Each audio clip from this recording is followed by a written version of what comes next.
Fuerza Aérea Argentina.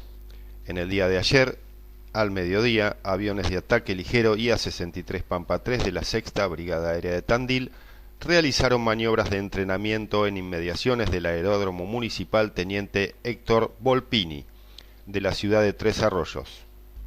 El despliegue incluyó baterías antiaéreas y el sobrevuelo durante la jornada de las unidades procedentes de Tandil por el espacio aéreo tresarroyense. El Aeródromo Municipal Primer Teniente Héctor Ricardo Volpini está ubicado a 5 kilómetros de la ciudad de Tres Arroyos, provincia de Buenos Aires. Su nombre es en homenaje al héroe caído en la Guerra de Malvinas, nacido en la ciudad. El mismo tiene un óptimo funcionamiento diurno y nocturno, es uno de los principales aeropuertos de entrenamiento militar. No se realizan vuelos de pasajeros en la actualidad, pero sí comerciales, sanitarios y privados.